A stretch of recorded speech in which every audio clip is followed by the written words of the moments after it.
And we're starting off with Cody Rhodes, who will be on tonight's episode of Raw as the latest guest on Miz TV.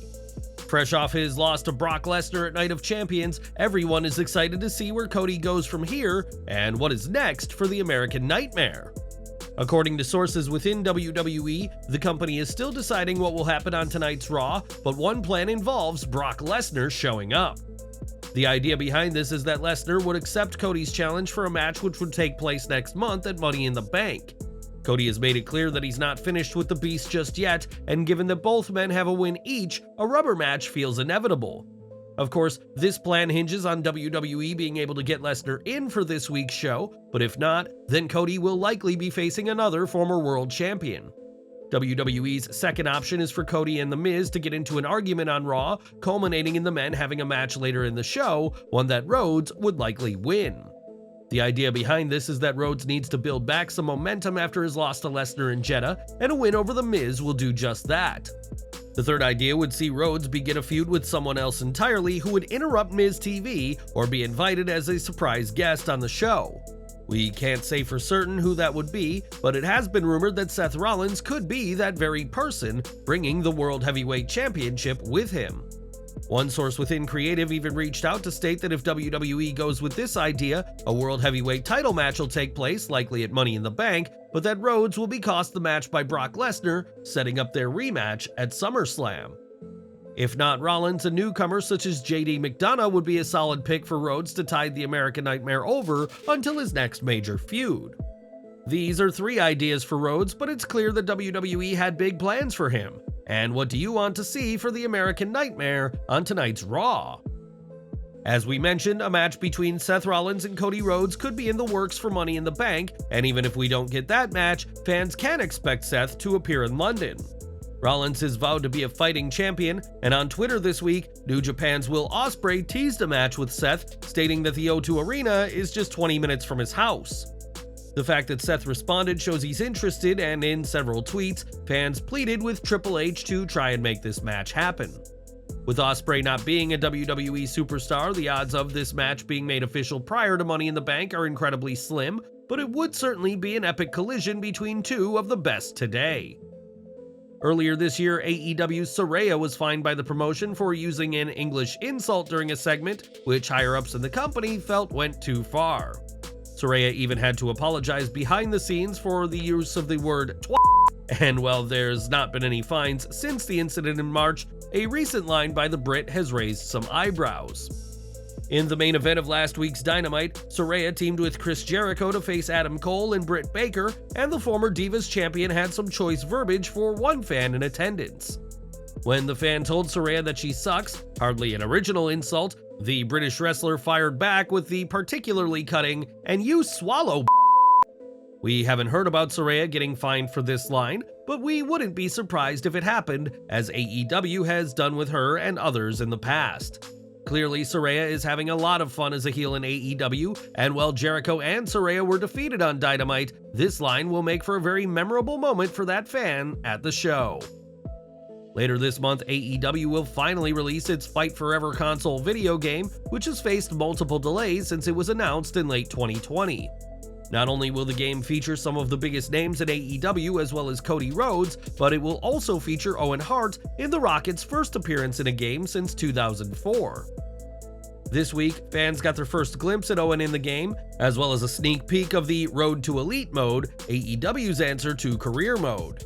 Owen being part of Fight Forever is thanks to the Owen Hart Foundation's work with AEW, and it was in April that Tony Khan confirmed that the Owen Hart Foundation men and women's tournament will be returning. But what do you make to the model for Owen, and will you be picking up Fight Forever when it comes out? Let us know your views on the upcoming game in the comments below. Now, Chris Hero has been a veteran of wrestling for many years, but it has been a good while since fans last saw him in the ring. The last time Hero wrestled, it was in a battle royal during a 2020 episode of NXT UK, but despite his hiatus, the knockout artist isn't retired, as some have claimed.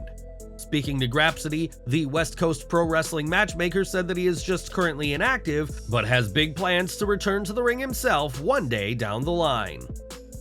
Yesterday, New Japan held their Dominion event, and for Claudio Castagnoli, it was the first time he had ever competed at a show for the promotion. Castagnoli competed in a 6-man tag team match, which he was on the losing side of, but even getting to the match proved to be an ordeal for the Ring of Honor World Champion. Shortly before the show went live, New Japan gave a statement which revealed that Castagnoli had been battling travel issues on his way to Dominion in Osaka, Japan, and as a result, the match order of the show had to be changed. The never openweight 6-man tag team titles match Castagnoli was in was supposed to be the 7th match of the night, but was moved to the 8th match of the show to give him some more time to arrive and get ready.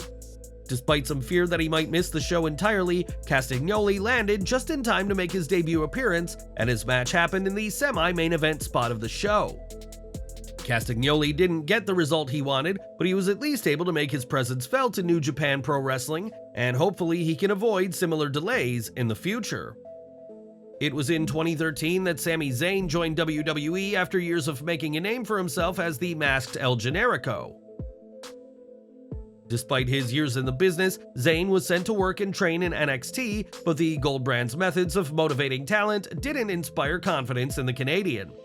On After the Bell, Zayn recalled a pep talk he and his class of signings received in NXT, which he felt could have done more harm than good.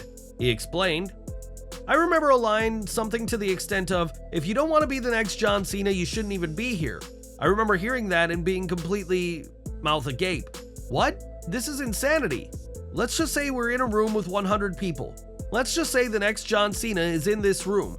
There's only one, so the other 99 people in this room should be miserable at all times trying to aspire to be that person? What kind of insanity is that?"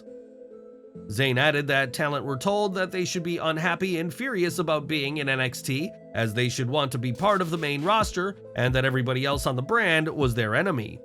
For many, signing with WWE will have been the culmination of years upon years of hard work paying off, so to be told to be unhappy about what had happened certainly seems counterintuitive.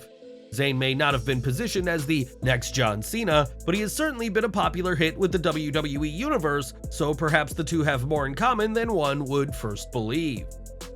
More from AEW as Double or Nothing kicked off with the 21-man Blackjack Battle Royal for the International Championship, and this match was one Tony Khan oversaw personally. Fightful Select reports that the entire match had a lot of input from Khan, and that he was an integral part of designing the bout. And what did you make to the Battle Royal last weekend? And we're ending with more from Double or Nothing as last Saturday's events saw Hook, Jeff Hardy, and Matt Hardy defeat the Guns and Ethan Page in Jeff's first pay-per-view match in a year. After spending 12 months out of action due to his legal issues, Hardy wanted to make a good impression, but the match ended in an embarrassing botch. The spot saw Jeff attempt a high-flying move but slipped on the rope and crashed onto the mat, and perhaps in an attempt to save face, Matt Hardy has claimed that this was an intentional botch. On Twitter, fans had a field day with Matt's comments, as nobody believes that the botch was part of the plan, with some plainly calling the former ECW champion a liar. Some also question that if this spot was intentional, it was in poor taste, as the botch made Jeff look unsafe and uncoordinated, things that AEW don't want fans to think about Hardy following his recent DUI troubles. The botch certainly didn't seem intentional, but that's the story Matt Hardy is sticking to,